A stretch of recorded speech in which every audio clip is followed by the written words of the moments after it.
How's it going out there, everybody? We're about to start on a video that I am just probably the most excited that I've ever been to do a YouTube video about.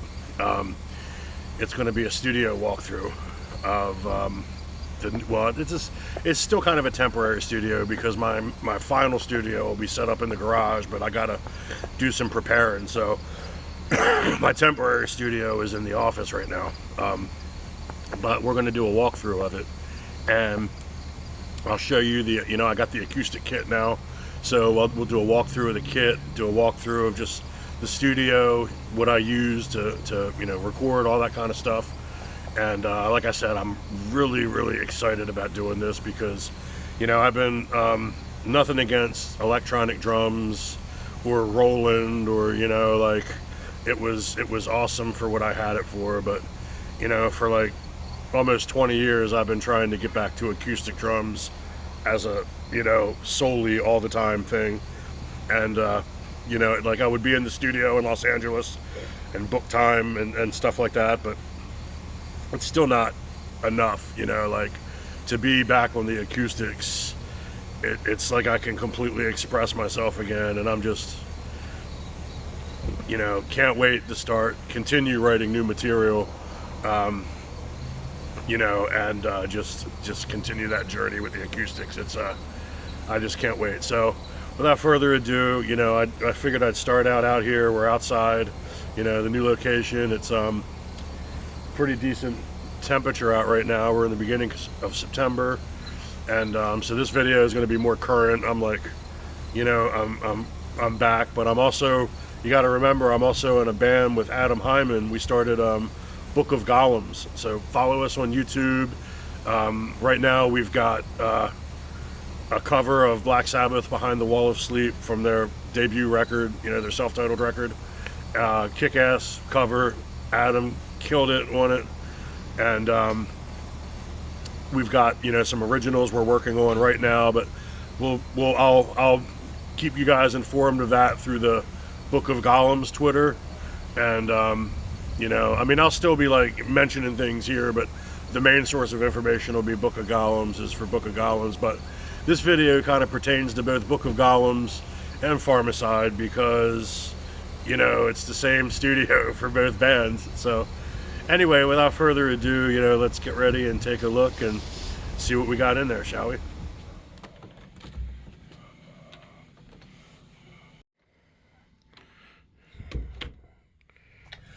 So here we are in the studio. I'll get ready in a second here and pan around, kind of show you everything. But this is kind of what we're going to be working with for a little while here. And let's get started right away. So here we go. This is the door. I got the blanket over it. Normally everything would be hooked, but I just got the corner hook to show you. And then I stuff soundproofing on the bottom of the door and up the jamb there. And going through, that's a closet right there, so that's double banged. We got over here, that's kind of the desk where it all happens. This is FL Studio. That's what I use for all of my like mastering and mixing and stuff like that. I use Audacity for some stuff too, but FL Studio for most of the rest. Here's a quick overview of the kit here. We'll get more in depth to that in a minute. The rest of the soundproofing, our Lord Jesus. Some more. This is the soundproof, and then I got a little bit stacks of soundproofing and stuff here for other stuff. And no, that's not a taser, that's a recorder. We'll get to that in a minute too. So that's a quick overview. We'll get to the nitty-gritty here now. Okay, so we'll start here. This is the post-processing area. So my trusty Coca-Cola over there. Still no Rolling Rock. So let's get these speakers here are PreSonus 2.0, I believe. They're not the best studio speakers, but they are studio speakers. And let me tell you, they were the biggest thing in helping me to determine how to mix, because they really give you a spatial awareness of what's going on with the sound. And man, up until this point, just on Brimstone Butterfly, the new single coming out Friday, is the first time that I've used them, and I love them. Up until then, I've been mixing in headphones, and there's no way to substitute. So I know you didn't see these in the first picture. Usually they're sitting over there by the other computer as speakers, because that monitor doesn't have speakers, and I was always using the headphones, but then I started realizing that I couldn't trust what the hell the kids were doing with the headphones on, so I needed speakers, and I got these to act as duals. They sit over there by the computer when I'm not working on production. But right now here's some of the videos for this video, the studio tour that I've recorded. You'll see when you see the video. But I got a project actually up. This is Audacity that I'm in.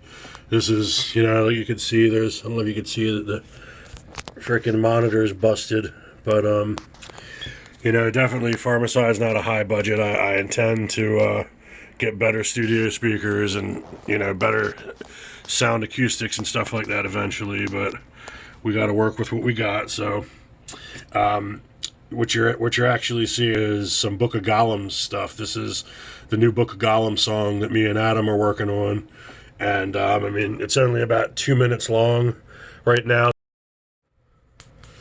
Sorry, I must have hit some kind of a wrong button there. It's only about 2 minutes long now, because we're in the very beginning stages of it, and I got 2 drum run-throughs that I've done that I'm getting ready to get this kind of leveled out and sent back to Adam so we can continue writing the song. So that's a little insight into the Book of Golems side of things, which I'm going to be talking about more. And actually, I'm going to have another Pharmacide video that has like a new timeline, because Book of Golems is figuring pretty high among my priorities right now, and I'll explain why. But so that is the production side of the studio. And now we get to the funner part, which is, the kit walkthrough, which is what I've been waiting for. So it'll be right in there, and we're going to get up close and personal with this fella right now. Okay, so before we get to the kit walkthrough, I did want to get to this real quick first, and it is, how do I record my drums? Because now that I'm not on the V drums, the Rolands, I don't have the ability to just plug it into my computer, my drum set into my computer, and everything is exactly how I want it to be. So I needed to record the acoustics, and I needed to do that on a bit of a budget, because and so anyway, so this is what I came up with. The first thing, before I'll say what, the taser from the desk yesterday, and it was out yesterday because I was recording this Book of Golems stuff last night, so I was using it to record. But anyway, I got it back boxed up and everything now for next time I move forward. But anyway, I priced out getting like a basic mic set up, and that was just too much. It was like $600 to do everything that I would have needed to make it running. So and that was with like cheap equipment and cables and stuff. So I found this. It is a Tascam DR40X, which Tascam's been around for a long time in the music industry, recording studios and stuff, and they know what they're doing. And so this has, on the bottom here, there's 2 more inputs for XLR for microphones. So this thing has 2 channels, which is these two speakers up here, and they can either like cross like they're doing now, or they can actually like spread out like that. And originally I had them spread out and I had them above my kit, and you can use them as like stereo room, like overhead mics. But it didn't pick up enough of the low end, so I ended up crossing them back up, and I sit them off to the side of my kit and let them pick up the whole thing in more of like a mono form. But I mean, they do fairly decent, and like I said, they got the two inputs on the bottom for the, like, eventually the next upgrade will be putting these back overhead as overhead mics, and then using the two inputs on the bottom for a kick and snare mic, and seeing how that works out. And that'll give me a little bit more, the goal was to eventually have everything mic'd, but I gotta do it on a budget. So anyway, just to give you an idea, this is how I record right now, the acoustic drums for my project. So I record it into this, and then I bring it over into the computer, and that's when I do like a little bit of processing to clean up if it's too bassy or just too because it's basically like recording with a single room mic. And I do have like I got acoustics up. Yeah, I don't got myself trapped in right now. That's how the thing hangs when it's not on.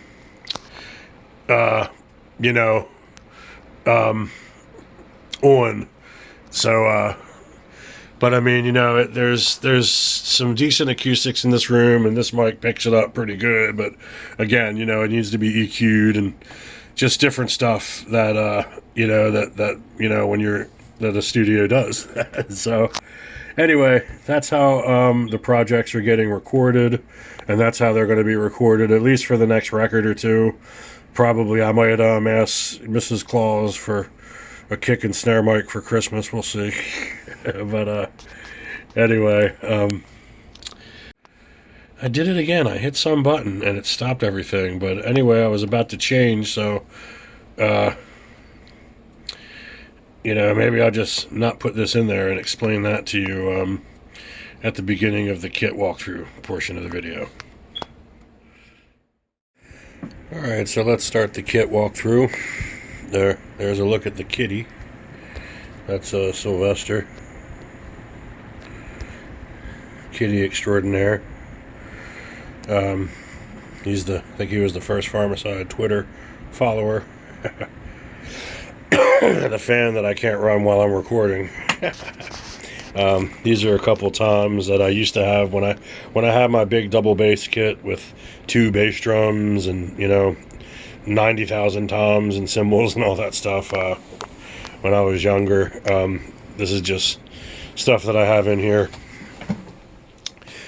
Here's a quick look at the racing setup. I was telling you about the sim racing that I got into, and it is fun. It is very fun. If you're the type person who, when you go to the arcade, all you want to do is sit there and drive the car games and stuff like that, and or if you've ever went to one of those NASCAR things where you can do the racing, and you like that, it's kind of like you really like it. It's about $300 for the wheel and pedal and shifters and all that kind of stuff, and like I said, I've gotten loads of enjoyment out of it through playing, like racing in leagues online with people, and you're preparing for a track each week and stuff. But anyway, that's just because we're panning. This is where the speakers normally would be sitting behind that monitor, and so I'm not using those because down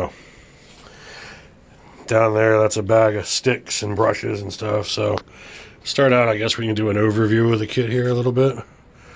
So here is what I got. This kit is actually the original kit that my parents bought me when I was 10 years old, and it's a Max Tone. It's like a offshoot of, I want to say, Pearl. It was made in Korea, I believe. It was one of those things like before brands like PDP, and there's another real big one that I can't think of right now. Man, why can't I think of it? I'll probably remember it after the video is over. But like those intermediate type brands, and I always they've lasted, man, for they're 37 years old. My heads, I use Evans Oilfield heads. I got a 13 and a 16-inch tom here. I got a, I don't know why it's not letting me turn on my light on the phone. I got a DW 3000 double pedal. Ironically, I got a DW 3000 split foot or two-leg hi-hat stand for working with a double pedal, but ironically I use that hi-hat stand on my Roland kit, which I hook up. Well, it's not hooked up yet, but I'm planning on hooking it up in the garage so I can play like at night and stuff like that if it's the middle of the night and I get like an idea. But you would think that I would keep the DW with the DW so it's similar, and now that I mention that, I might end up doing that because I just might. It's another shot of the office from the side here. Anyway, so what do we got here under the hood? I got a Tama Soundworks. I think it's a Bubinga snare. It's a nice snare. I like the sound of it. It's got a I'm not going to do too much because things are loud here, but it's got a nice sound, a nice little snare to it. I still use the Vic Firth Buddy Rich signature sticks on both the acoustic kit and the electronic kit. I do use the moon gels to dampen out the toms a bit and the snare. Coming over here, I got Sabian XSR 14-inch hats. Up top here, it's I got a Zildjian A Custom. It's a 18-inch medium crash. On the other end over here, my other crash cymbal is a Zildjian Platinum. It's a medium crash 16-inch. So 16-inch, 18-inch. Over here, we're looking at a Sabian 18-inch XSR China. Down here, this is a Zildjian K series 14-inch China, and it's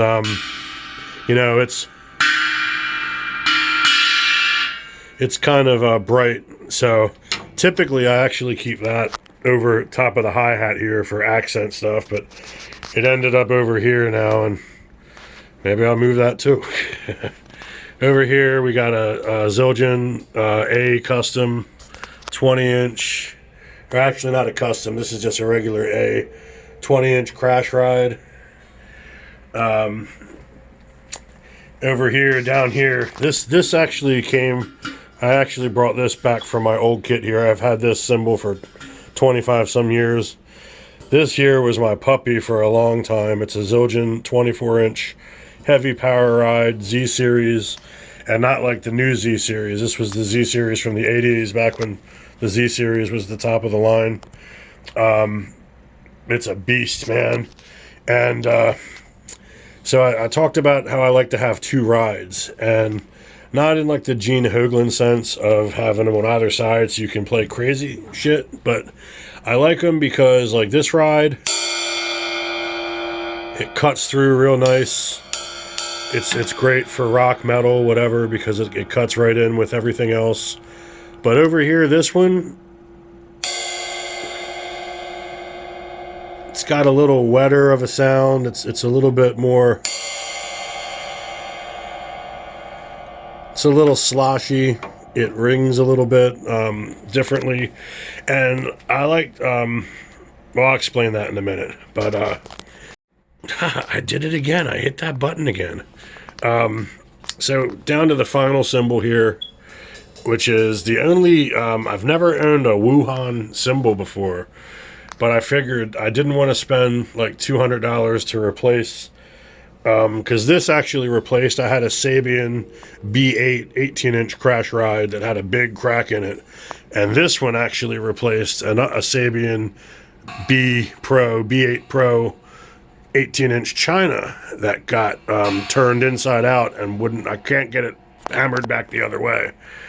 This went to replace a Zildjian 10-inch Splash that I had, but I didn't want to spend $200 and some on a Splash, so I found this for like $30 on, you know, Sweetwater or whatever, and I've been digging it so far. It's a nice, you know, little accent, splashy little accent. So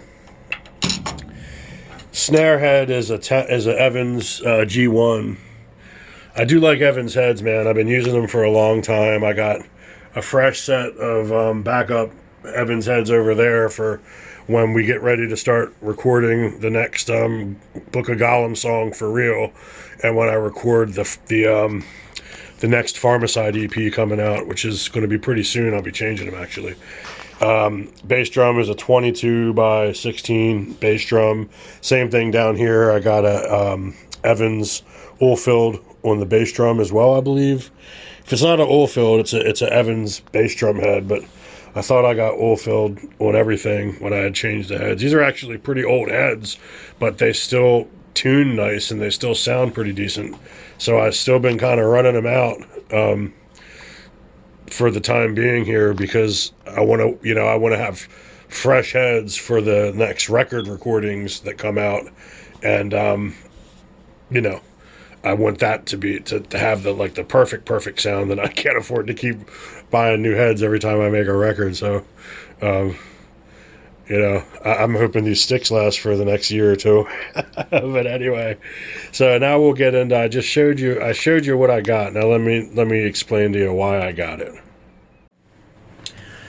Okay, so talked about saw what I've got, and let me tell you just a little bit about why I choose to play what I play, and you know, because each piece is specifically kind of chosen over the years of honing down what I want my sound to be, and which is one of the reasons why I'm so excited to get back to the acoustics, because you just can't, you know, I guess I could have bought like Easy Drummer or some kind of a program like that and tried to figure out things, but it's like, you spend so much money on V-drums, you don't want to go spending another, you know, $800 or whatever on a drum program too. So I wanted to use my V-drums and just go with that. But anyway,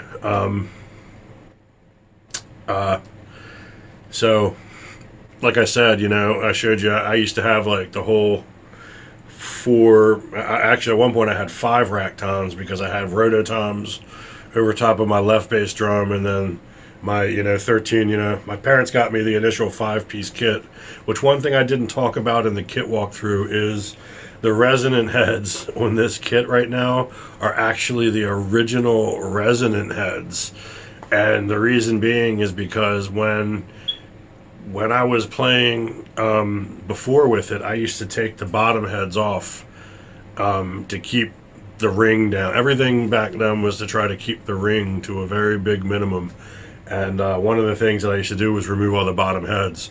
So I never even bought like decent bottom, you know, resonant heads. So I actually do have Evans, whatever their basic, you know, or whatever their resonant head is. I got Evans resonant heads now that I'll be changing when I do the full recording of the next Pharmacide EP and the Book of Golems EP, or whatever we come out with.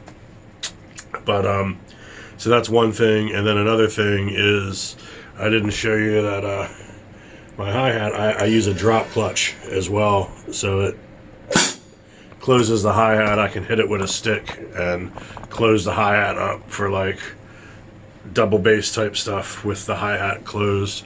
I used to have an X, you know, the old kit I had like an X hat. I had a hi-hat and then an X hat, which was another hi-hat that was just locked closed all the time for, you know, that kind of, exactly that. But so, you know, now as you can see, you know, I'm playing a 4-piece with a double pedal. Back in the day, I couldn't find a double pedal that I felt was responsive enough, and I didn't have the money for like the DW stuff and all. So but you know, I got the DW this time, and I've been using it since I was using the DW on the Roland kit as well on the little kick drum beater thing that comes with it. I was just hooking it up to that. That was, you know, most of the time what Pharmacide stuff was recorded on, except for the final record was recorded with these foot pedals that they had, because I was trying to be quiet for the gremlin downstairs that we talked about in the last video. But anyway, so 4-piece kit. I kind of wanted to do a 5, and the main reason why I didn't is because I got a broken mount on my 14-inch. Actually, no, that's a 14 and a 16. I told you it's a 13 and a 16. That's a 14 and a 16. And the 13-inch is on the ground down here. I would have hooked it up as a 5-piece, but I didn't because of the fact that, you know, it just that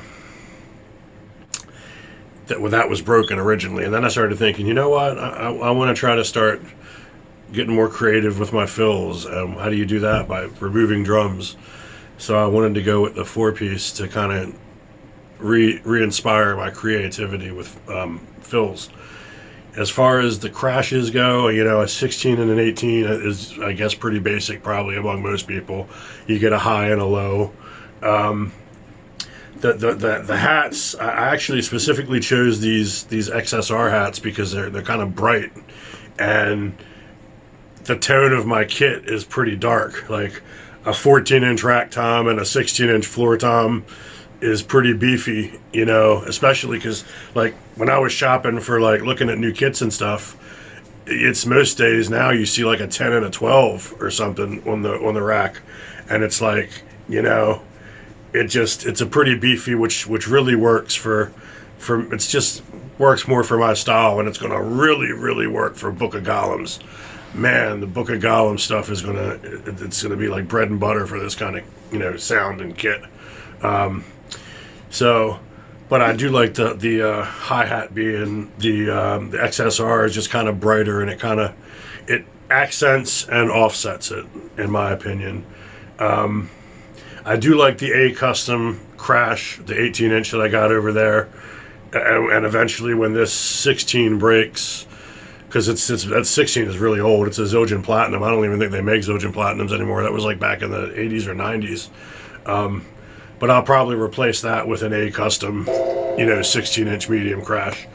The ride was a ride that I wanted for a long time, ever since I heard it on Ozzy's record, I think, with Randy Castillo, and it was just a beefy ride, man. I saved up, and I think I spent almost $600 on that when I was like 15, 16 years old or something, man. I did spend money. I wouldn't spend money on the double pedals, but I'd spend money on the ride cymbal. So, you know, and that's just, it's always been a nice ride. The bell, I like, as you'll see, if this comes out before Brimstone Butterfly, then you will see when you hear Brimstone Butterfly in the future stuff. But I'm a big fan of using the bell, and it's harder to do on the Roland kit. It's not as fluid, you know. So that's why I like that ride. It's just nice and beefy. It really cuts good. And then the other ride, it's like I said, I like to have two rides, not so like the Gene Hoglan type thing, but I like to be able to have different moods. And the Zildjian A series is more of like a warm, jazzy, bluesy type feel to it. It just feels more old school. So it just gives you a different dimension of way to go. And actually, I have this. Sometimes I put it's called a sizzler, and you put that on there, and it just kind of makes it even more like of a laid back type ride, and just a real cool little switch from the cutting of the other ride. And so that's why I like to have two rides. It's a 20-inch. It's a crash ride because I like to have that low end crash too, and sometimes I like to swish it and stuff. But so that's like you know, the story of the two rides. The 18-inch China, as you well will see as well. I'm a very big fan of China cymbals, and I like that Sabian 18-inch. I like the XSR series for Sabian seems to have a little bit of a brighter sound, and I like that for certain things. Like the China, I like it It's a nice bright sound, but it's deep enough. Same thing with the hats. So that's like a nice accent. And then the 14-inch China, you know, I'm gonna have to come back to this because the battery is ending. Well, so not battery, actually, it was memory that was about to fill up, and it was about to cut off. And ironically, it cut off on me just at the end of the kit tour part of the video, and it like cut off almost as if where I would have stopped it, which was cool. Actually, I had a little panic for a minute because I thought that it didn't record it because it had like, it says, you know, camera stopped, too much memory or whatever, and I was hoping it didn't like toss the file. But anyway, so I wanted to stop it before that happened this time, and we're almost done here anyway. The other two pieces of the kit are the 14-inch Zildjian K-Series China, which I've had 25, 30 years almost, maybe about 25 years. I've got it like my early 20s maybe, and I used to keep it above my hi-hat sitting right here, but which when I showed you the drop clutch, but I used to keep it like right above the hi-hat there, like kind of next to where my, you know, crash, the left side crash would be, as just like a little accent thing to go back and forth between the hi-hat sometimes and stuff like that. And you know, I just, for some reason, it ended up on the other side of the floor tom this time, and I'm just, again, I guess it's kind of like the whole thing with changing it up to the 4-piece as opposed to getting, you know, because I probably could have got a new tom mount and everything and got it set back up and set it up as a 5-piece. And I'm not saying in the future I won't at some point go back to a 5-piece, but I do want to try the 4-piece deal for a while just to force my creativity a little bit in that sense, as just as a musician, you know, to, you know, expand by simplifying kind of thing. And so why do you got so many damn cymbals? Well, you know, it's like I said, each thing has its own place, and in reality, I really don't think that I'm actually arguing with myself here, and I'm going to keep going. I'm not stopping. You're gonna, like I said, I don't cut things. You'll see the full deal. So, yeah, and it's like I said, I don't really think it's, you know, standard kit, 2 crashes, a ride. You know, I got an extra ride, and I guess arguably an extra crash with the crash ride, and a couple accent cymbals, but. So the Zildjian, the 14-inch, you know, China K-Series is something that I just kind of used as accent and stuff like that back in the day, and it's over there now, and I'm going to keep it over there, like I said, because just to see what gets inspired. I haven't used it too much yet because it is almost like at the, just, I don't know, I just haven't really incorporated it too much yet, but I'm not going to give up just yet. And then the final piece is that splash cymbal, which I guess, you know, everybody can understand why somebody would want to accent with a splash cymbal. I like it a lot, and I think it maybe even in Brimstone Butterfly, actually, there's a part where I'm actually riding the splash through a groove, and, you know, like, I always, like I said, I like a splash cymbal, and like I was saying earlier, as opposed to spending, you know, $200 and some for another Zildjian, when I figured, I'll try this Wuhan one and see how it works. I don't think I'd try any of their, like, I don't want to say real cymbals, but like I don't think I'd try like the like, I'm not going to replace my 16-inch with a Wuhan. It's going to be with a Zildjian, you know, A custom, like. And the rest of the cymbals that I got here will probably last for a little while because, you know, back in the day I was a lot heavier of a hitter than I am now. Now I'm a little bit, you know, more relaxed and controlled with what I'm doing. And, you know, I think about things like having to replace heads and sticks and stuff like that. Back in the day, I didn't care. I broke a head, you know, I get a new head, and, you know, but, you know, so I'm looking at the kit because I'm not staring off into space here. I'm like looking at the kit to see if there's other things that I had wanted to mention or not. But anyway, I guess that's about that. You know, that's going over the whole kit. You know, the splash I use as an accent, as a crash, and as a ride, depending. It's like all of them. I've even been known to ride that 14-inch China for a while, and in another song you're going to hear that I ride the China, the main China for a while. I like to do that kind of stuff, and you know, I grew up Slayer and all that kind of stuff, so I guess I got some of that sound. And then also with guys like, you know, Dave Weckl and, you know, Billy Cobham and just all kinds of crap, man. So it's like I like that. Vintage was what I was looking for when I was saying the sound for that 20-inch Zildjian A-Series Crash Ride. Vintage is the sound I was looking for. And so that's that. And one other thing I wanted to mention here, look back here, I've gotten further on mine and Adam's, the Book of Golems. This is our first original.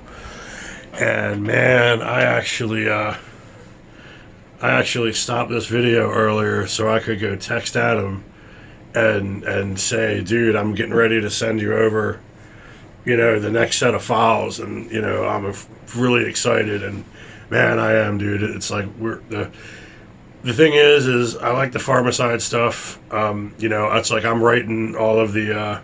That's one part I didn't show you in this, but I just use when I showed you FL Studio the other day. I used the you know, piano roll in FL Studio, and I use a program called Shreddage for the guitars.